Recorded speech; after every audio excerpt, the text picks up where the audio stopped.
अस्सलाम वालेकुम स्टूडेंट्स मुझे उम्मीद है कि आप खैरियत से होंगे, अच्छे से बायोलॉजी पढ़ रहे होंगे। स्टूडेंट्स, मेरा नाम डॉक्टर फातिमा है और मैं एमबीबीएस की स्टूडेंट हूँ।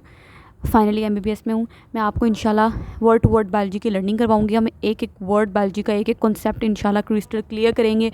आपको इंशाल्लाह कोई आपका क्वेश्चन हो आप कमेंट सेक्शन में पूछ सकते हैं। चलिए हम स्टार्ट करते हैं। इससे पहले हम पहले 5 चैप्टर्स वर्ड टू वर्ड एक एक कॉन्सेप्ट में आपको डिटेल में पढ़ा चुकी हूँ। विजुलाइजेशन मैंने आपको करवाई। कोई चीज़ अगर आपको समझ नहीं आती कि उसकी हमने तस्वीरें देखी ताकि वो हमारे दिमाग में चीज़ बैठ जाए, क्योंकि साइंटिफिक रिसर्च के मुताबिक आप जो चीज़ देख लेते हो ना वो आपके दिमाग में ज़्यादा देर तक बैठती है।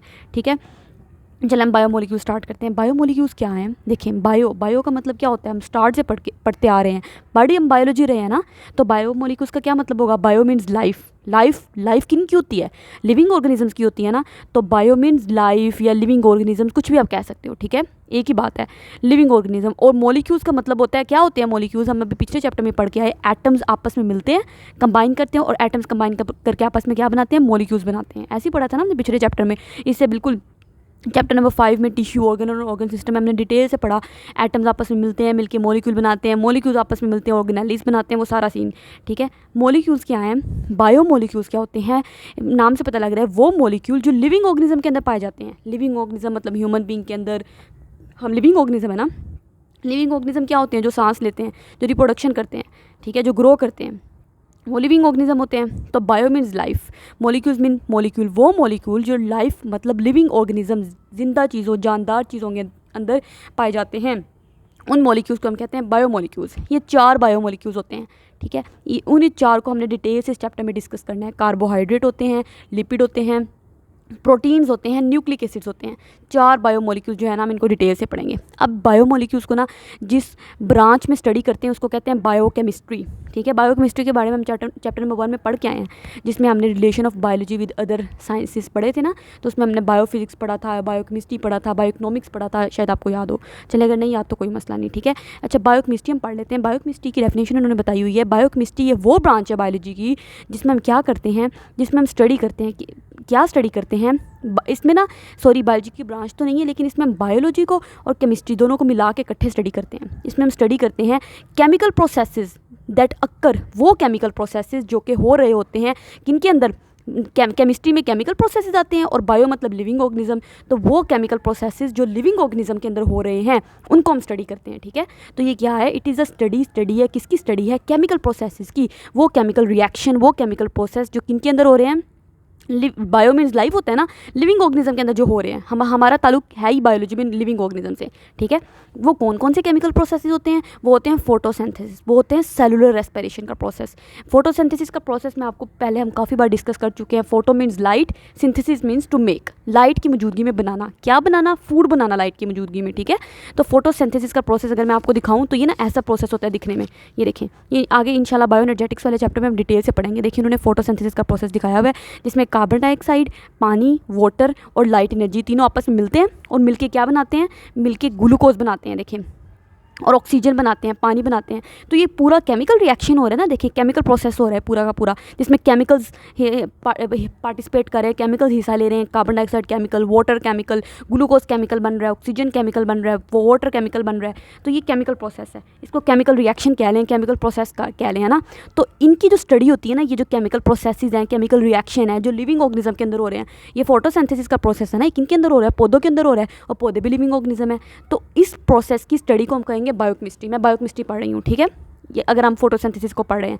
सेलुलर रेस्पिरेशन एक प्रोसीजर होता है, इसकी भी हम काफ़ी बार डिटेल से बात पढ़ कर चुके हैं। अगर आपने मेरे साथ स्टार्ट से बायोलॉजी पढ़ी होगी। सेलुलर रेस्पिरेशन क्या होता है? काफ़ी बार माइटोकॉन्ड्रिया में हमने सेलुलर रेस्पिरेशन के बारे में पढ़ा ना। सेलुलर रेस्पिरेशन क्या है? एक सेल का रेस्पिरेशन करना। सेल का रेस्पिरेशन करना, सेल का सांस लेना नहीं। सेलुलर रेस्पिरेशन से मुराद है सेल है, सेल के पास ब्लड सप्लाई आ रही है। हर सेल के पास बॉडी की ब्लड सप्लाई जाती है, जाहिर सी बात है। ब्लड जाएगा तो वो सेल्स उस ब्लड में से ऑक्सीजन लेते हैं, उस ब्लड में से ग्लूकोज लेते हैं, जो आपने खाना खाया, जो आपने सांस लिया है, ऑक्सीजन, वो ऑक्सीजन लेते हैं। ऑक्सीजन और ग्लूकोज को लेके ना ये सेल क्या करेगा? उस ऑक्सीजन की मौजूदगी में उस ग्लूकोज के मॉलिक्यूल को तोड़ देगा। जब तोड़ देगा ना, तो उस ग्लूकोज के मॉलिक्यूल को तोड़ने से एनर्जी मिलती है। ठीक है, तो वो प्रोसेस सेलुलर रेस्पिरेशन का प्रोसेस होता है। ठीक है, ये हम आगे भी पढ़ेंगे बायोएनर्जेटिक्स में डिटेल से सेलुलर रेस्पिरेशन कैसी होती है। ठीक हो गया, तो इन दोनों प्रोसेस जो है ना, इनकी स्टडी को हम बायोकेमिस्ट्री कहते हैं। सही है, क्यों? क्योंकि दोनों केमिकल प्रोसेस हैं। सही है, इनमें केमिकल्स इस्तेमाल होते हैं, इनमें केमिकल रिएक्शन हो रहे होते हैं। सही हो गया। अब मोलिकुलर बायोलॉजी क्या है? It is the study of structure. Molecular biology नाम से पता लग रहा है जिसमें मोलिक्यूल को स्टडी करते हैं, ठीक। और जो कि हम लिविंग ऑर्गेनिज्म की बात करते हैं तो हम बायोमोलिक्यूल की बात करेंगे, ठीक। मोलिकुलर बायोलॉजी में आपने क्या करना है, जो बायोमोलिक्यूल्स हैं, 4 बायोमोलिक्यूल्स जिनके मैंने बारे में आपको बताया कौन कौन से होते हैं, कार्बोहाइड्रेट होते हैं, प्रोटीन होते हैं, लिपिड होते हैं, न्यूक्लिक एसिड्स होते हैं, इन्हीं के बारे में हम डिटेल से इस चैप्टर में पढ़ने वाले हैं, ठीक है। कार्बोहाइड्रेट क्या है, प्रोटीन क्या है, लिपिड क्या है, न्यूक्लिक एसिड क्या है, सब कुछ। तो वो जो बायोमोलिक्यूल्स हैं ना, उनके स्ट्रक्चर को स्टडी करना कि वो दिखने में कैसे हैं, कार्बोहाइड्रेट दिखने में कैसा होता है, फिर कार्बोहाइड्रेट करता क्या, हमारी बॉडी में क्या ज़रूरत है कार्बोहाइड्रेट की, लिपिड, प्रोटीन दिखने में कैसी होती है, प्रोटीन क्या करती है हमारी बॉडी में, न्यूक्लिक एसिड में डीएनए और आरएनए आ जाते हैं, डीएनए क्या करता है। तो ये सब कुछ इनके स्ट्रक्चर को स्टडी करना, इनका स्ट्रक्चर कैसा है, दिखने में कैसे हैं, और इनके फंक्शन को स्टडी करना, करते क्या हैं, इसको हम कहते हैं बायोमोलिक्यूल। तो मोलिकुलर बायोलॉजी, ठीक है। मोलिकुलर बायोलॉजी क्या है? बायोलॉजी की एक ब्रांच है जिसमें आपने मोलिक्यूल्स को स्टडी करना है। कौन से मोलिक्यूल? बायोमोलिक्यूल को, ठीक है। वो बायोमोलिक्यूल्स का क्या स्टडी करना है? उनका स्ट्रक्चर स्टडी करना है, वो दिखने में कैसे हैं, उनका फंक्शन स्टडी करना है, वो करते क्या हैं। सही हो गया। वो कहते हैं इस चैप्टर में ना हम ना बायोमोलिक्यूल्स की फैसिनेटिंग वर्ल्ड जो है ना उसमें हम जाएंगे, उसको हम देखेंगे। अच्छा, बायोमोलिक्यूल क्या होते हैं, अब हम उनको डिटेल से पढ़ लेते हैं। वही जो हम अभी भी काफ़ी बार बात कर चुके हैं, बायो मीन्स लिविंग ऑर्गेनिजम्स और मोलिक्यूल्स मीन मोलिक्यूल, वो मोलिक्यूल जो लिविंग ऑर्गेनिज्म के अंदर पाए जाते हैं, जो लिविंग ऑर्गेनिज्म ने बनाए हैं, जो लिविंग ऑर्गेनिज्म ने प्रोड्यूस किए हैं, उनको बायोमोलिक्यूल्स कहते हैं। द मोलिक्यूल्स वो मोलिक्यूल जो प्रोड्यूस्ड बाय लिविंग ऑर्गेनिज्म, जो लिविंग ऑर्गेनिज्म ने प्रोड्यूस किए हैं, पैदा किए हैं, बनाए हैं, ठीक है, उनको बायोमोलिक्यूल कहते हैं। बायोमोलिक्यूल कह लें या बायो को लहदा से पूरा लिख लें, बायोलॉजिकल मोलिक्यूल्स कह लें, ठीक हो गया। तो ये बायोमोलिक्यूल्स 4 होते हैं, carbohydrate, number 2 lipid, number 3 protein, number 4 nucleic acid. Nucleic acid में फिर मजीद आगे ना डीएनए और आरएनए आ जाते हैं, लेकिन बायोमोलिक्यूल्स 4 हैं। बस आपने 4 बायोमोलिक्यूल अच्छे से याद कर लेने, ठीक हो गया। अब ना 2 तरह के मॉलिक्यूल होते हैं, एक होते हैं माइक्रो मॉलिक्यूल, एक होते हैं मैक्रो मॉलिक्यूल। माइक्रो का तो मतलब आपको पता है ना, शुरू से हम पढ़ते आ रहे हैं। माइक्रोस्कोप किन के लिए इस्तेमाल करते हैं? वो लिविंग ऑर्गेनिज्म जो बहुत छोटे हैं, जो आपको इस आंख से नज़र नहीं आ रहे, आपकी जो नेक डाई अपनी आंख है, ठीक है, तो उनको देखने के लिए हम माइक्रोस्कोप इस्तेमाल करते हैं, ऐसा ही है ना। तो माइक्रो मॉलिक्यूल्स भी ऐसे ही होंगे जो बहुत छोटे होंगे। तो मैक्रो मीन्स लार्ज, याद रखना है, मैक्रो का मतलब होता है लार्ज, ठीक। Micro small, macro large. Macro molecule वो मॉलिक्यूल होते हैं जो बहुत बड़े मॉलिक्यूल हैं। तो ये वाले 4 बायोमॉलिक्यूल्स हैं ना, ये बहुत बड़े बड़े मॉलिक्यूल हैं। जैसा कि मैं आपको स्ट्रक्चर ही दिखा दूँ, देखिए स्ट्रक्चर आपने देखा, ये देखिए कितने बड़े बड़े मॉलिक्यूल्स हैं ना। तो ये मॉलिक्यूल्स जो होते हैं ना, चूँकि बहुत बड़े होते हैं, साइज़ में बहुत लार्ज होते हैं, इसलिए हम इनको कहते हैं मैक्रो मॉलिक्यूल है। सही हो गया। अच्छा, बायोमॉलिक्यूल्स का क्या फंक्शन होता है? बायोमॉलिक्यूल्स हम क्यों पढ़ रहे हैं, इनका फंक्शन क्या है, क्यों ज़रूरी है ये प्ले क्रूशियल रोल, ये बहुत अहम किरदार अदा करते हैं, किसमें? स्ट्रक्चर में। And function in the organism, और ऑर्गेनिज्म के अंदर हमारे बॉडी के स्ट्रक्चर बनाने में। जैसा कि एक सिंपल बात मैं आपको बताऊं, आपने पीछे चैप्टर नंबर 3 में हमने पढ़ा द सेल की सेल मेम्ब्रेन हमने पढ़ी। सेल मेम्ब्रेन में आपने देखा था लिपिड बाइलेयर थी, सेल मेम्ब्रेन के अंदर फ्लूइड मोज़ेक मॉडल था जिसमें लिपिड एक बाइलेयर थी। तो वो जो लिपिड बाइलेयर थी वो लिपिड की थी ना, और उसके अंदर कार्बोहाइड्रेट भी थे, कई प्रोटीन्स भी थे। तो वो तीनों बायोमोलिक्यूल्स ही तो हैं, ठीक है। और उन तीनों बायोमोलिक्यूल्स ने आपकी सेल मेम्ब्रेन बनाई हुई है। तो वही वो बात कर रहा है, बायोमोलिक्यूल्स क्या करते हैं, आपकी बॉडी का स्ट्रक्चर बनाते हैं। ये बहुत ज़रूरी है आपके बॉडी का स्ट्रक्चर बनाने में। और फंक्शन आपके बॉडी का फंक्शन जो आपकी बॉडी कर रही है ना, फंक्शन परफॉर्म कर रही है, कोई काम वगैरह आपकी बॉडी के अंदर हो रहे हैं, वो भी इन्हीं बायोमोलिक्यूल्स की वजह से ही हो रहे हैं, क्योंकि ये 4 मॉलिक्यूल्स तो हमारी पूरी बॉडी को बना रहे हैं। सही हो गया। अच्छा, फॉलोइंग टेबल वो कहता है कि आप उसमें देखते हैं इंपॉर्टेंट बायोमोलिक्यूल्स को, हम देखते हैं कौन कौन से अहम बायोमोलिक्यूल्स हैं और उनके फंक्शन को हम देख लेते हैं। उन्होंने एक टेबल बना के में दिया हुआ है, उस टेबल को हम डिटेल से थोड़ा सा पढ़ लेते हैं। ये देखिए स्टूडेंट्स, ये जो टेबल है ना बहुत आसान टेबल है, इसको आपने ये नहीं होना कि पता नहीं क्या है, कितना बड़ा, कितना मुश्किल लग रहा है, कुछ भी नहीं है, आसान है। देखें, बायोमोलिक्यूल मैंने आपको बताया 4 हैं, कार्बोहाइड्रेट है, प्रोटीन है, लिपिड है, न्यूक्लिक एसिड है। न्यूक्लिक एसिड में मजीद ना 2 आ जाते हैं, डीएनए और आरएनए आ जाते हैं। सही हो गया, वरना 1 2 3 4 बायोमोलिक्यूल्स हैं, ठीक है। सबसे पहले हम ना ये देखेंगे कि वो जो बायोमोलिक्यूल है जिसका हम तज़किरा कर रहे हैं वो सेल में कहाँ पे मौजूद होता है, क्योंकि सेल का तो स्ट्रक्चर हम चैप्टर नंबर 3 में डिटेल से पढ़ चुके हैं, हमें सेल के बारे में सब कुछ पता है। सही हो गया। मैं ये मान के चल रही हूँ कि आपने चैप्टर नंबर 3 पढ़ा हुआ है, ठीक है। अगर आपने नहीं पढ़ा तो आप मेरी प्लेलिस्ट में जाके देख सकते हैं। मैंने चैप्टर नंबर 3 को वर्ड टू वर्ड, एक एक वर्ड डिटेल से हमने पढ़ा है, ठीक हो गया। हर कॉन्सेप्ट हमने क्लियर करने की कोशिश की है उसमें, और बहुत मज़े का वो चैप्टर है, उसमें आपको पता लगता है आपके सेल के अंदर क्या क्या है, मेन फंक्शन, फिर उस बायोमोलिक्यूल का क्या फंक्शन है। अब ठीक है, चलिए हम देख लेते हैं। सबसे पहले कार्बोहाइड्रेट्स क्या होते हैं, ये ना ग्लूकोज, कार्बोहाइड्रेट मैं आपको जनरल बताती चलो, ये ग्लूकोज है। जो आप रोटियाँ वगैरह खाते हैं ना, रोटी क्या है, कार्बोहाइड्रेट है ना, ग्लूकोज है। तो ये जो आप चीनी खाते हैं, सही हो गया, जो आपके घर में चीनी चाय वगैरह में डालते हैं या दूध वगैरह में डालते हैं, तो वो चीनी भी कार्बोहाइड्रेट है। तो कार्बोहाइड्रेट सेल के अंदर कहाँ पे पाए जाते हैं? ये ना साइटोप्लाज्म के अंदर पाए जाते हैं। सेल का साइटोप्लाज्म तो आपको पता है ना, सेल का स्ट्रक्चर आपको पता होगा क्योंकि हमने सेल के बारे में डिटेल से पढ़ा। फॉर एग्जाम्पल अगर ये सेल है पूरा का पूरा, ठीक है, और ये सेल का न्यूक्लियस है, तो न्यूक्लियस और ये सेल मेम्ब्रेन के दरमियान में जो सारा स्ट्रक्चर होता है ना, ये जेली लाइक मटेरियल, इसको हम साइटोप्लाज्म कहते थे। इस साइटोप्लाज्म के अंदर आपके कार्बोहाइड्रेट पड़े होते हैं, सही है। कार्बोहाइड्रेट ग्लूकोज इसमें आ जाता है, इसमें ग्लाइकोजन आ जाता है। ग्लाइकोजन क्या होता है? जब आपने खाना खाया ना, तो आपके ये जो खाना होता है ना आपका, आपके ब्लड के अंदर ग्लूकोज की सूरत में जाता है, ठीक है। अगर आपने कार्बोहाइड्रेट खाया है, अगर आपने प्रोटीन खाया है, तो अमीनो एसिड की सूरत में जाएगा, क्योंकि जो खाना है ना, रोटी, अब पूरी की पूरी जो रोटी खाई है, इतनी बड़ी रोटी है, तो इस रोटी को छोटे छोटे पार्टिकल्स में पहले बॉडी तोड़ती है, ठीक है। डाइजेस्टिव सिस्टम यही तो करता है, छोटे छोटे पार्टिकल्स में उसको तोड़ा जाएगा। कार्बोहाइड्रेट का छोटा पार्टिकल ग्लूकोज है, उस ग्लूकोज में तोड़ के फिर उसको ब्लड में डाल दिया जाएगा। अब ब्लड के अंदर ग्लूकोज चला गया, अब ये ग्लूकोज तो ब्लड के अंदर बहुत ज़्यादा है, क्योंकि आपने रोटी खाई है, ज़ाहिर सी बात है, 1-2 रोटियां खा ली हैं, तो बहुत ज़्यादा ग्लूकोज ब्लड के अंदर हो जाएगा। तो हमारा जो पीछे हम चैप्टर में, इससे पिछले वाले चैप्टर में पढ़ चुके हैं, हमारा पेनक्रियाज बहुत समझदार है। वो पेनक्रियाज ने एक इंसुलिन हार्मोन रिलीज़ करता है। उस इंसुलिन हार्मोन ने जाके लीवर को कहना है, लीवर भाई साहब, इस बंदे ने खाना खा लिया है, इसके ब्लड के अंदर ग्लूकोज लेवल ज़्यादा हो रहा है, तुम जल्दी से ग्लूकोज एक्स्ट्रा ले लो, जितना ग्लूकोज ब्लड के अंदर चाहिए उतना ही डाल लो, बस बाकी तुम रख लो।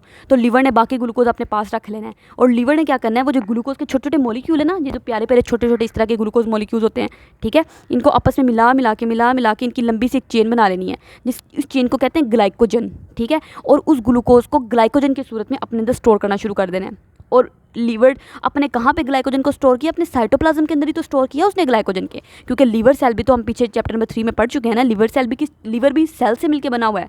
जाहिर सी बात है, आपकी पूरी बॉडी सेल से मिलकर बनी हुई है। हिपैटोसाइट्स से मिलकर बना हुआ है ना लीवर, तो वो जो हिपैटोसाइट्स है ना, वो अपने साइटोप्लाज्म के अंदर उस ग्लूकोज को स्टोर कर लेते हैं, उस कार्बोहाइड्रेट को स्टोर कर लेते हैं। तो ये कार्बोहाइड्रेट आपके साइटोप्लाज्म के अंदर मौजूद है। इसके अलावा आपने सेल मेम्ब्रेन के अंदर देखा। अगर आपको सेल मेम्ब्रेन का स्ट्रक्चर नहीं याद, तो मैं आपको दिखा देती हूँ। देखिए, ये सेल मेम्ब्रेन का स्ट्रक्चर था। सेल मेम्ब्रेन के स्ट्रक्चर में ये देखिए, सेल मेम्ब्रेन के स्ट्रक्चर में आपको ग्लूकोज नज़र आ रहा है, ये कार्बोहाइड्रेट नज़र आ रहा है, ये वाला जो ब्लू वाला है, ये सारा कार्बोहाइड्रेट है। ये ब्लू वाला सारा कार्बोहाइड्रेट है। तो कार्बोहाइड्रेट सेल मेम्ब्रेन के अंदर मौजूद होता है ना, तो वही वो कह रहे हैं कि कार्बोहाइड्रेट कहाँ पे मौजूद है? 2 जगह मौजूद है, साइटोप्लाज्म में, सेल मेम्ब्रेन में। सी से कार्बोहाइड्रेट, सी से साइटोप्लाज्म, सी से सेल मेम्ब्रेन, बात खत्म, ठीक है। मेन फंक्शन क्या है कार्बोहाइड्रेट का? नंबर 1, सोर्स ऑफ एनर्जी, आपको एनर्जी देता है। आपने रोटी खाई, रोटी में ग्लूकोज था ना, कार्बोहाइड्रेट था, वो आपको एनर्जी दे रहा है, पहली बात। दूसरी बात, एनर्जी स्टोरेज मॉलिक्यूल, इसने एनर्जी दे दी, नहीं तो एनर्जी को स्टोर कर लेना है। जैसा कि ग्लाइकोजन, मैंने आपको बताया, लीवर ने अपने अंदर वो ग्लाइकोजन रखा हुआ है।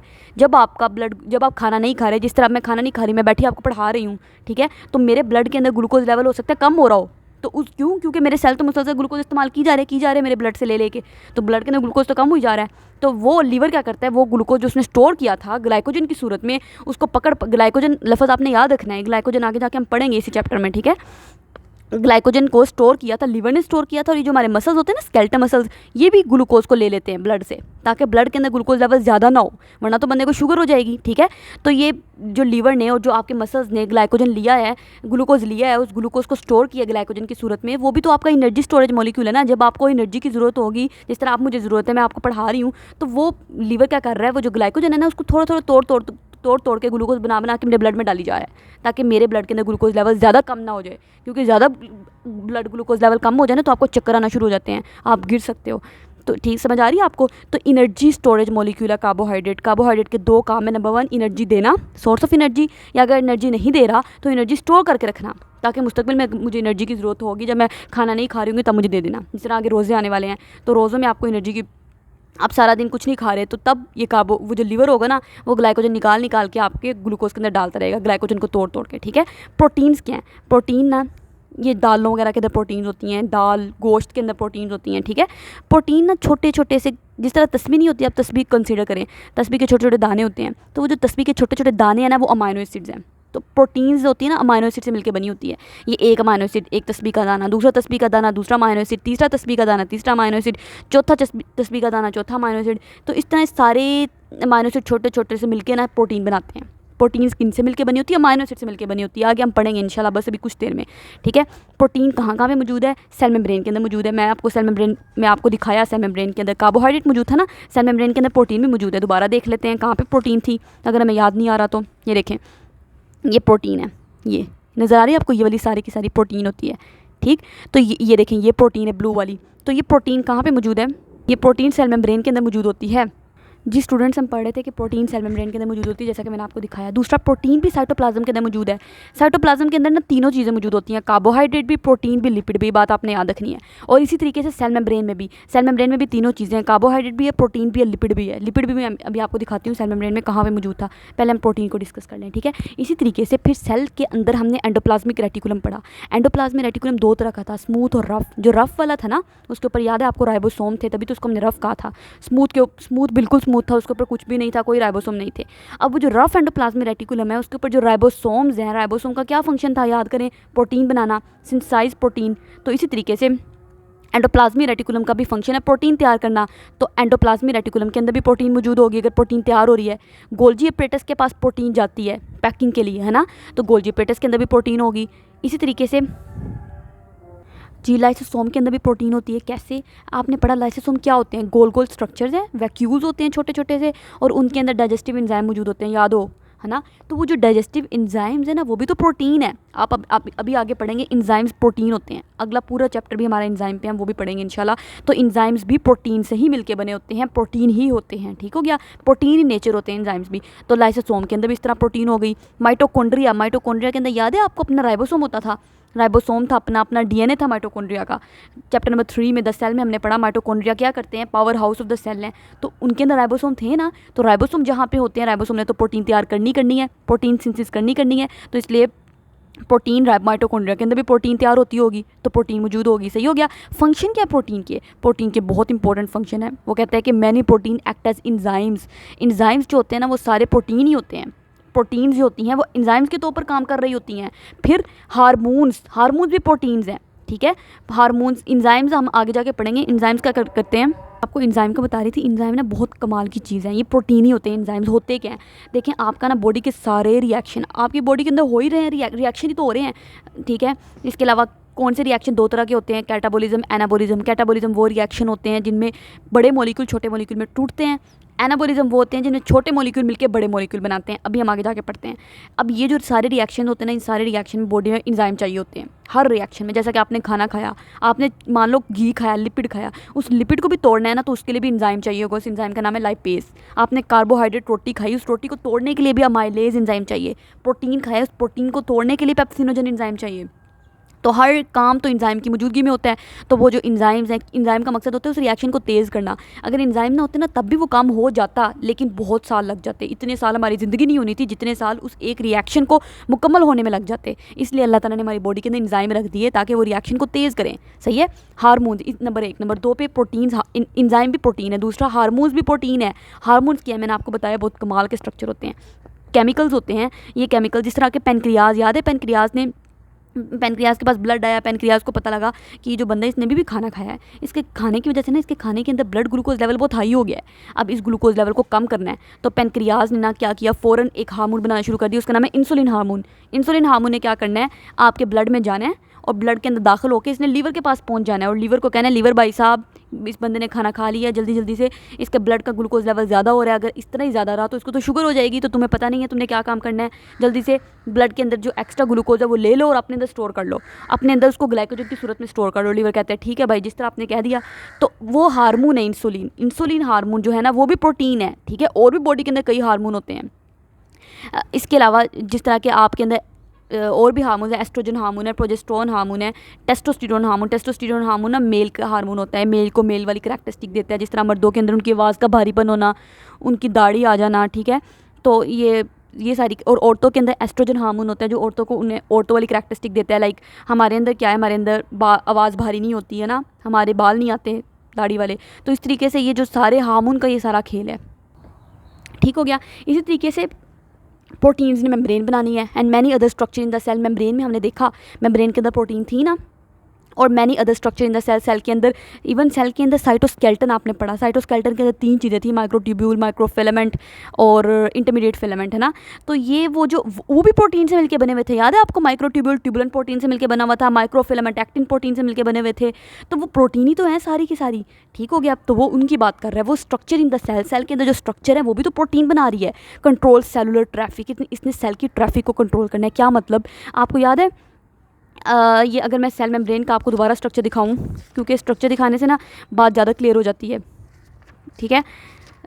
मैं भी स्ट्रक्चर से ही हर चीज़ याद करने की कोशिश करती हूँ, वो चीज़ ज़्यादा देर तक आपको याद रहती है। देखें, ये ना सेल का स्ट्रक्चर है, सेल मेम्ब्रेन का। अब सेल मेम्ब्रेन सारी की सारी लिपिड बाइलेयर है, ये सारी की सारी ना लिपिड बाइलेयर होती है, ये सारी, ठीक है। ये लिपिड बाइलेयर है और ये प्रोटीन्स हैं, ये प्रोटीन है। अल्लाह ताला ने प्रोटीन क्यों लगाए? सेल लिपिड बाइलेयर काफ़ी नहीं थी। मसला ये है कि अब सेल के अंदर पानी नहीं आना है। लिपिड का और पानी का तो ना क्या बहुत ज़्यादा आपस में दुश्मनी है इनकी। जहाँ क्यों आपने देखा होगा पानी के अंदर तेल कभी हल नहीं होता, ये दोनों मिक्स नहीं होते। इवन आप पानी के अंदर तेल मिलाने की कोशिश भी करेंगे ना तो तेल की लेयर ऊपर अलहदा से एक बन जाएगी, पानी की नीचे से एक अलहदा लेयर आ जाएगी, ठीक है। तो पानी तो फिर अब सेल है, सेल को पानी नहीं चाहिए क्या? सेल के अंदर वाटर, पानी आना चाहिए ना, वाटर आना चाहिए। तो उन पानी के मॉलिक्यूल को अंदर बाहर जाने के लिए अल्लाह ताला ने प्रोटीन लगा दी। प्रोटीन कहती है सेल मेम्ब्रेन, लिपिड ने तो तुम्हें गुजरने नहीं देना, वाटर मॉलिक्यूल, पानी के मॉलिक्यूल, तुम मेरे अंदर से गुजर जाओ। तो ये जो प्रोटीन है उनके अंदर से फिर क्या पानी गुजर के जाएगा। और मॉलिक्यूल इसी तरीके से जिनको लिपिड बाइलेयर ने, ये जो लिपिड बाइलेयर है वो अलाउ नहीं करती सेल के अंदर जाने के लिए ना, तो उनको फिर प्रोटीन कहती है चलो तुम मेरे अंदर से गुजर जाओ, मैं तुम्हें अलाउ करती हूँ। तो ये प्रोटीन के अंदर जगह आपको नज़र आ रही है, इस प्रोटीन के अंदर जो जगह है वहाँ से वो चीज़ें गुजर के सेल के अंदर जाना शुरू हो जाती हैं। तो इन्होंने सेल की ट्रैफिक को कंट्रोल किया हुआ है, समझ आ रही है ना? इस तरह इन्होंने सेल के अंदर कंट्रोल सेलुलर ट्रैफिक, इन्होंने सेल की ट्रैफिक को कंट्रोल किया हुआ है। मतलब सेल के अंदर चीज़ें आने जाने को इन्होंने कंट्रोल करना है। चलो पानी के मॉलिक्यूल तुम मेरे अंदर से गुजर जाओ, क्योंकि वो तो ज़रूरी है सेल के अंदर जाना, ठीक है। इसी तरीके से लिपिड्स की बात कर लें जी स्टूडेंट्स। अब हम लिपिड्स की बात करते हैं। देखिए लिपिड्स कहाँ पे पाए जाते हैं? लिपिड्स ना सेल मेम्ब्रेन के अंदर पाए जाते हैं। सेल मेम्ब्रेन के अंदर मैंने भी आपको स्ट्रक्चर दिखाया, उसमें लिपिड बाइलेयर थी ना, तो इसी तरीके से साइटोप्लाज्म के अंदर भी लिपिड पाए जाते हैं। साइटोप्लाज्म के अंदर और सेल मेम्ब्रेन के अंदर इन तीनों ने पाए जाना है, कार्बोहाइड्रेट ने भी, प्रोटीन ने भी, लिपिड ने भी, ठीक हो गया। और लिपिड्स का फंक्शन क्या है? नंबर 1 एनर्जी स्टोरेज मॉलिक्यूल, इन्होंने भी एनर्जी को स्टोर करना है। देखो आप जो खाना खाते हो ना, वो खाना आपके अंदर जाता है, जिस तरह के आपने रोटी वगैरह खाई तो वो ग्लूकोज था रोटी, ठीक है। वो ग्लूकोज आपकी बॉडी ब्लड के अंदर गया, ब्लड के अंदर ग्लूकोज, अब ज़्यादा ब्लड के अंदर ग्लूकोज हो जाएगा ना, तो उस एक्स्ट्रा ग्लूकोज को लीवर ने और मसल ने अपने अंदर स्टोर कर लेना है ग्लाइकोजन की सूरत में, ठीक। और मज़ीद आप खाना खाई जा रहे हो, खाए पे खाई जा रहे हो, ठीक है। काम कुम करते नहीं हो, बस बैठे, सीडेंटरी लाइफस्टाइल है, बस बैठे रहे खाना खाई जा रहे हो, तो काम कोई कर नहीं रहे, ना इधर से जा रहे हो उधर ना उधर।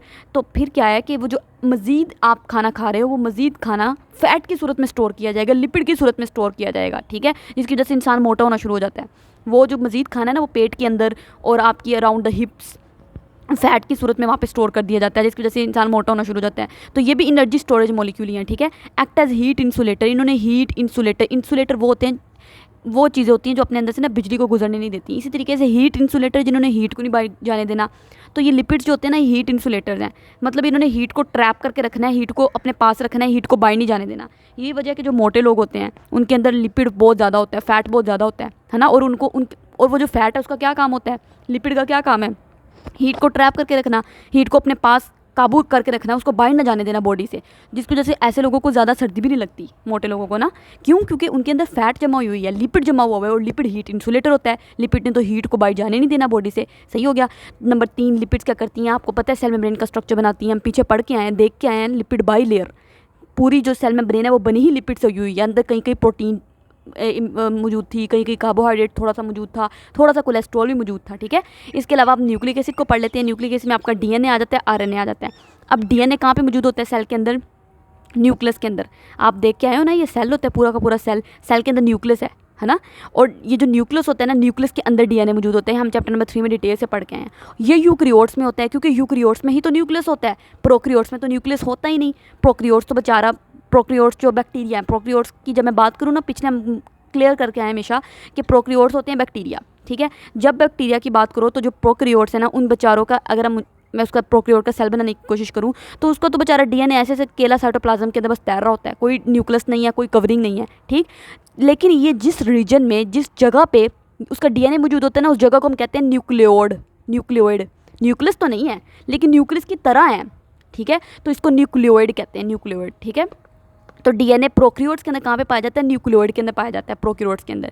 और आपने 2 जगह और देखी थी, माइटोकॉन्ड्रिया में आपको डीएनए नजर आया था ना, हमने पढ़ा था माइटोकॉन्ड्रिया का अपना डीएनए होता है। इसी तरीके से पौधों में क्लोरोप्लास्ट होते हैं, उनका भी अपना डीएनए होता है, आपको याद होगा, चैप्टर नंबर 3 द सेल में डिटेल से पढ़ के आए हैं। तो डीएनए 4 जगह पे मौजूद है, यूकैरियोट्स में न्यूक्लियस में, प्रोकैरियोट्स में न्यूक्लियोइड रीजन में, और माइटोकॉन्ड्रिया में, और क्लोरोप्लास्ट में, ठीक हो गया। अब डीएनए का मकसद क्या है? डीएनए ना बहुत इसकी इंटरेस्टिंग स्टोरी है डीएनए की। अस्सलाम वालेकुम जी स्टूडेंट्स, मैं आपको बता रही थी डीएनए के बारे में। डीएनए और आरएनए की स्टोरी हम पढ़ने लगे थे। डीएनए आरएनए की स्टोरी बड़ी मज़े की है। इसमें ना मैं आपको एक स्टोरी की सूरत में बताऊंगी। देखें, ये सेल है, सेल के अंदर न्यूक्लियस होता है, न्यूक्लियस के अंदर डीएनए रह रहा होता है। ये डीएनए ना बिल्कुल उस तरह है जिस तरह एक बादशाह नहीं होता एक सल्तनत का, वो अपने महल में रह रहा है, तो ये उसका जो कासल है, जो महल होता है ना, ये उसका न्यूक्लियस है, ठीक। और उसके अंदर ये जो डीएनए, ये बादशाह है। अब बादशाह जब भी किसी बादशाह ने कोई भी अपना ऑर्डर देना हो तो वो खुद तो नहीं जाएगा ना महल से बाहर, उसे खुद को जाने की ज़रूरत नहीं, उसने अपने वज़ीर रखे होते हैं, वो वज़ीर उसका काम करते हैं। इसी तरीके से डीएनए ने अपनी कोई भी इन्फॉर्मेशन बाहर पहुंचानी है तो इसने भी अपना वज़ीर रखा हुआ है। इसका वज़ीर कौन सा है? इसका वज़ीर है मैसेंजर आरएनए। डीएनए ने क्या करना है, इसने ना आगे आप जाके पढ़ेंगे, दो प्रोसेस होते हैं, एक ट्रांसक्रिप्शन का प्रोसेस होता है, एक ट्रांसलेशन का होता है। इस चैप्टर के एंड में हम पढ़ेंगे। इसने ना ट्रांसक्रिप्शन का प्रोसेस करना है और इसने अपना वज़ीर बना लेना है। इसका जो वज़ीर, ये वज़ीर बना दिया। वो जो वज़ीर है ना, वो हमारे पास है मैसेंजर आरएनए। मैसेंजर नाम से पता लग रहा है मैसेज लेके जाने वाला ना, मैसेंजर जो मैसेज लेके जाता है। तो इसने अपना वज़ीर बनाया, उस वज़ीर का नाम है आरएनए, मैसेंजर आरएनए, क्योंकि इसका मैसेज लेके जाएगा। अब ये जो वज़ीर है ना, वो इसकी सारी की सारी इन्फॉर्मेशन लेके बाहर जाया करेगा। खुद तो इसने नहीं जाना, खुद तो ये बादशाह है भाई, ये क्यों जाए बाहर, इसकी तो तौहीन है बाहर जाना, ठीक है। तो इसका जो वज़ीर है ना, इसके वज़ीर का नाम है मैसेंजर आरएनए, मैसेंजर आरएनए, ठीक हो गया। अच्छा, अभी मैसेंजर आरएनए ने इसकी सारी इन्फॉर्मेशन डीएनए की पकड़ी और लेकर बाहर चला गया। बाहर कहाँ पे चला गया? न्यूक्लियस से बाहर चला गया। न्यूक्लियस से बाहर क्या है? साइटोप्लाज्म, साइटोप्लाज्म के अंदर आ गया। अब ये मैसेंजर आरएनए साइटोप्लाज्म के अंदर आ गया। अब मैसेंजर आरएनए आके बाहर ना नौकर काम कर रहे होते हैं, वर्कर्स। उन वर्कर्स को कहते हैं राइबोसोम। आपको पता है ना, दो राइबोसोम होते हैं, लार्जर राइबोसोमल सब यूनिट, स्मॉलर राइबोसोमल सब यूनिट। तो इसने आके वो इन्फॉर्मेशन जो इसको डीएनए ने दी थी, वज़ीर बादशाह ने दी थी, इस वज़ीर ने हू बहू वो इन्फॉर्मेशन जो है ना उस राइबोसोम को दे देनी है। राइबोसोम ना नौकर हैं, वर्कर्स हैं। ये वर्कर्स पढ़े लिखे वर्कर्स हैं, आम वर्कर, हमारे जो यहाँ पे वर्कर्स होते हैं ना, अनपढ़, वो नहीं, पढ़े लिखे वर्कर्स हैं। इन वर्कर्स ने वो इन्फॉर्मेशन जो मैसेंजर आरएनए लेकर आया है, उस मैसेंजर आरएनए की इन्फॉर्मेशन को पढ़ना है और पढ़ के देखना है, अच्छा डीएनए ने ये पैगाम भेजा है। डीएनए के पैगाम के तहत पहला जो हमने प्रोटीन बनानी है, ठीक है, प्रोटीन बना लेते हैं। ये तो है ही नौकर, इन्होंने तो काम की फर्माबरदारी करनी है, इन्होंने प्रोटीन बनाना शुरू कर दी है। प्रोटीन बनाने में मैंने आपको बताया था, प्रोटीन बिल्कुल तस्बीह के दानों की तरह होती है, ऐसे करके ना, ऐसे मुख्तलिफ तस्बीह के दाने आपस में मिलते हैं, प्रोटीन बना देते हैं। इनको कहते हैं amino acid, amino acid, amino acid. ये जो सारे छोटे छोटे तस्बीह के दाने होते हैं ना, इनको अमाइनो एसिड्स कहते हैं। इन अमाइनो एसिड्स ने मिलकर प्रोटीन बनानी है। अब मुख्तलिफ तरह के अमाइनो एसिड्स होते हैं, तो अच्छा, एक for example A amino acid है, बी अमाइनो एसिड है, सी डी ई एफ, इस तरह मुख्तलिफ तरह के अमाइनो एसिड्स होते हैं। वैसे तो अमाइनो एसिड्स के मुख्तलिफ नाम होते हैं, like methionine, proline, valine, leucine, लेकिन मैं आपको नहीं बताऊँगी, ठीक है, आपके लेवल पर इतना नहीं चाहिए। आप बस फॉर एग्जाम्पल सपोज कर लें, एक अमाइनो एसिड का नाम है ए, एक का नाम है बी, एक का नाम है सी, एक का नाम है डी, ठीक है। तो इस राइबोसोम ने देखा, इस राइबोसोम ने कहा, अच्छा डीएनए ने हुक्म दिया कि पहले जो है ना, जो प्रोटीन बनानी है ना, उस प्रोटीन में जो पहला अमाइनो एसिड होना चाहिए वो बी अमाइनो एसिड होना चाहिए। कैसे इनको पता लगा? क्योंकि वो इन्फॉर्मेशन जो मैसेंजर आरएनए लेके आया ना, उसके मुताबिक इनको पता लगा। तो इन्होंने जो प्रोटीन बनानी, उस प्रोटीन में पहला अमाइनो एसिड बी डाल दिया, फिर दूसरा सी डाल दिया, जो जो डीएनए ने बताया हुआ था, उसके तहत इन्होंने अपना काम कर लिया और अपना काम करके प्रोटीन बना दी। हमने कहा था ना, राइबोसोम का काम प्रोटीन बनाना होता है, इस तरह राइबोसोम प्रोटीन बनाते हैं, ठीक हो गया। अब ये जो डीएनए देखें, वो तो अपना न्यूक्लियस के अंदर बैठा रहा, उसने वो बाहर नहीं आया, उसने बस अपनी इन्फॉर्मेशन जो है ना, अपने एक नौकर, अपने एक वज़ीर के ज़रिए से, उसके वज़ीर का नाम था मैसेंजर आरएनए, बाहर पहुंचाई और वो बाहर ला के उसने इन्फॉर्मेशन राइबोसोम को दे दी, जो राइबोसोम वर्कर थे, और उन राइबोसोम ने वो इन्फॉर्मेशन पढ़ी और उसके मुताबिक उन्होंने प्रोटीन बनाना शुरू कर दी। ये काम है, ये सारी कहानी है। डीएनए देखें, वही बात उन्होंने की है। डीएनए क्या करता है? Carries genetic information. डीएनए ने क्या करना है? डीएनए ने क्या करना है? जेनेटिक इन्फॉर्मेशन कैरी करनी है।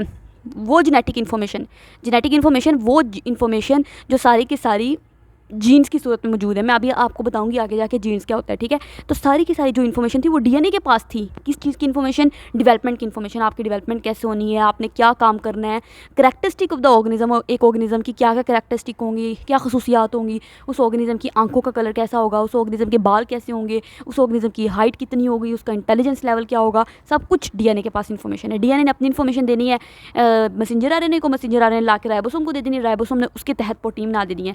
जिस तरह डीएनए के पास इन्फॉर्मेशन थी कि इस बंदे का आंखों का कलर ग्रीन होना चाहिए, तो राइबोसोम ने जो प्रोटीन बनाई ना, वो ग्रीन कलर की बनाई।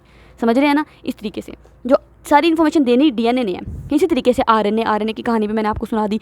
आरएनए का पूरा नाम होता है आर से आरएनए, राइबो, एंड से न्यूक्लिक ए से एसिड।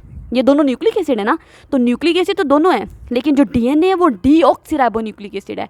ये आरएनए जो है राइबो न्यूक्लिक एसिड है। आगे हम पढ़ेंगे इनको क्यों राइबो डीऑक्सीराइबो कहते हैं, क्या सीन है, सारा पढ़ते हैं अभी हम, ठीक है। आरएनए कहाँ पे पाया जाता है? आरएनए न्यूक्लियस के अंदर भी होते हैं, है ना।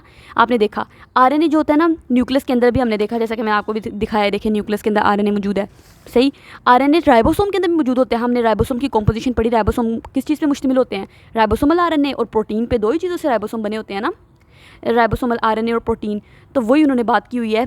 आरएनए फिर राइबोसोम में भी होगा, आरएनए साइटोप्लाज्म के अंदर भी होता है। साइटोप्लाज्म के अंदर तो हर चीज़ होनी है ना, सही हो गया। आरएनए क्या क्या करता है? आरएनए ने कैरी करना है genetic information from the DNA. जो डीएनए की जेनेटिक इन्फॉर्मेशन थी वो इसने उठाई, ये वजीर है ना आरएनए, इसने कैरी की और कैरी करके ला के राइबोसोम को दे दी। राइबोसोम जो वर्कर्स थे, और राइबोसोम ने क्या किया? फॉर प्रोटीन सिंथेसिस, उस इन्फॉर्मेशन को इस्तेमाल करके प्रोटीन तैयार कर ली। राइबोसोम वर्कर्स है ना, काम करने वाले हैं, मजदूर है राइबोसोम, सही हो गया। ये इस तरह कहानी से हमने डीएनए आरएनए को समझ लिया। यही कहानी आपने याद रखनी है, ये कहानी आगे भी आपके काम आएगी। जो हम लास्ट टॉपिक इस चैप्टर का पढ़ेंगे ना, जो सेंट्रल डोगमा ऑफ लाइफ है, उसमें भी कहानी बहुत फ़ायदेमंद होगी, ठीक है। अब ये बायोमोलिक्यूल जो होते हैं ना, ये क्या कितना सेल का पार्ट बना रहे होते हैं, हम वो पढ़ लेते हैं। फॉर एग्जांपल वो कहता है कि देखें, फॉर एग्जांपल ये एक सेल है, ठीक है। हमने पढ़ा सेल जो होता है ना, इसके अंदर कितना वाटर होता है? तकरीबन 70% वाटर होता है सेल के अंदर, ठीक।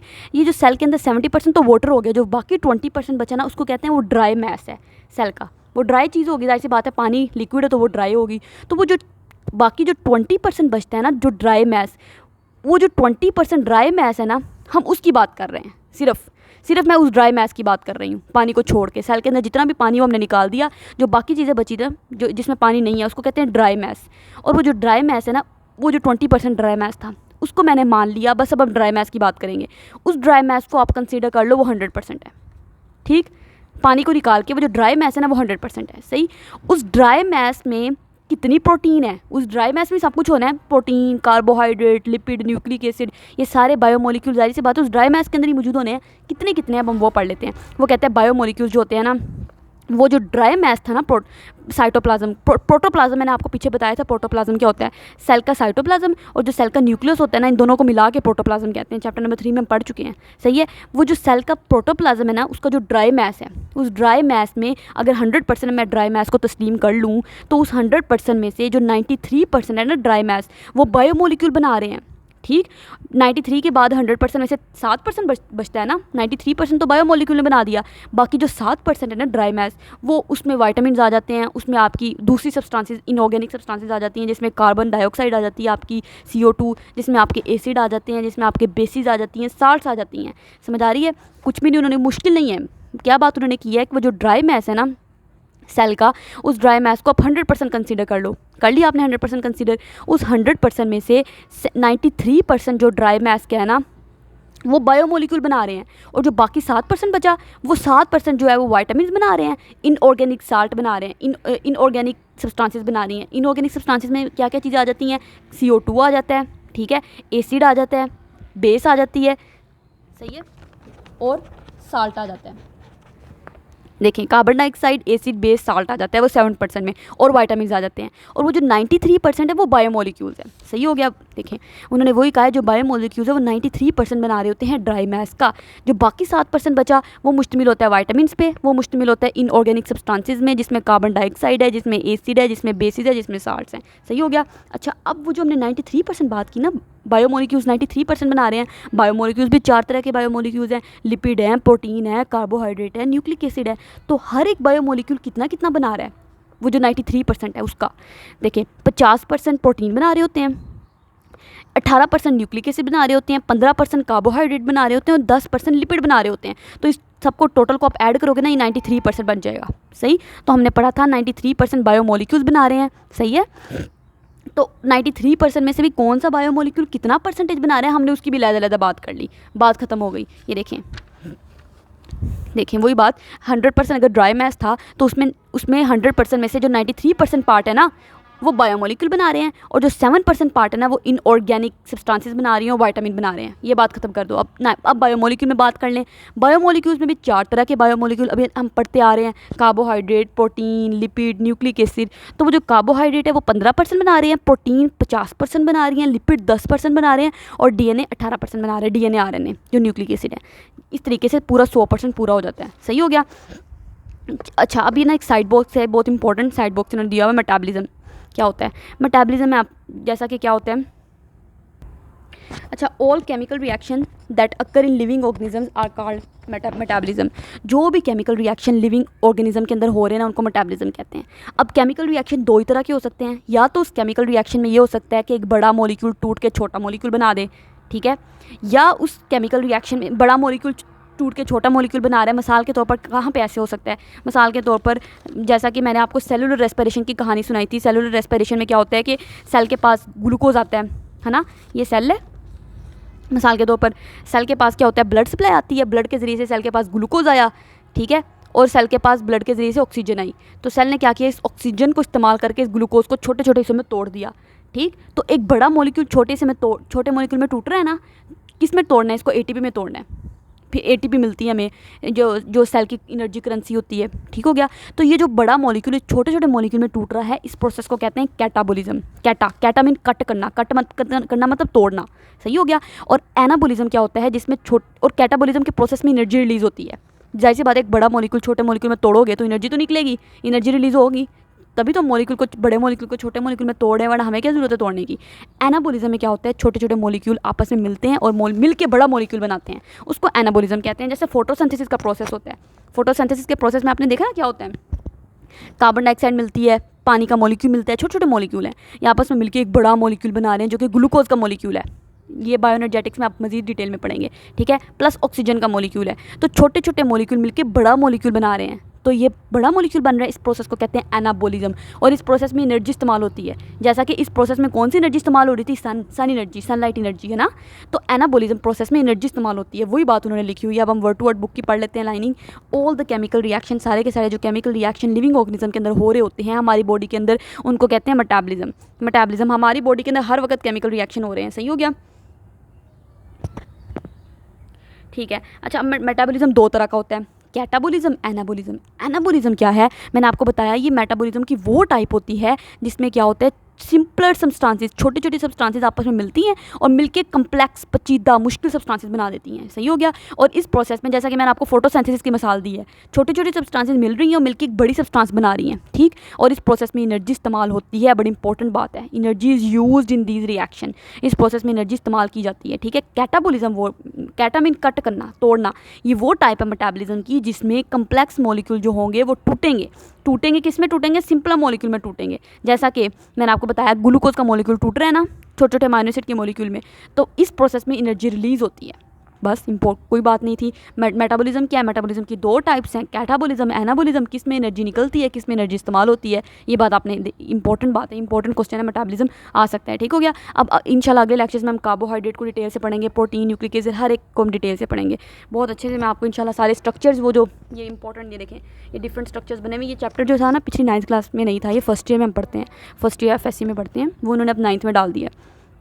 तो ये मैं इंशाल्लाह आपको बताऊंगी स्ट्रक्चर कैसे बनाने हैं, क्योंकि हो सकता है स्ट्रक्चर, क्योंकि नई नई बुक है, कुछ भी वो दे सकते हैं बोर्ड में, है। तो हमने कोई चीज़, कोई MCQ, अपना कोई शॉर्ट क्वेश्चन, लॉन्ग क्वेश्चन हमने स्किप नहीं करना, हर चीज़ की हमने तैयारी करनी है। तो हमने 75 में से 75 नंबर की तैयारी करनी है बोर्ड में ना, बायोलॉजी में, ठीक है। तो बिल्कुल फिर हमें ये स्ट्रक्चर भी करने पड़ेंगे। तो इंशाल्लाह ये बहुत आसान स्ट्रक्चर है, अभी आपको देखने में मुश्किल लग रहे होंगे, बहुत आसान है, मैं आपको बताऊंगी तो इंशाल्लाह आपको बहुत अच्छे से समझ आएगी। ये अगले लेक्चर में इंशाल्लाह हम डिस्कस करते हैं। बाकी आप अच्छे से अपनी बायोलॉजी पढ़ें, दिल लगा के पढ़ें। अल्लाह हाफिज़।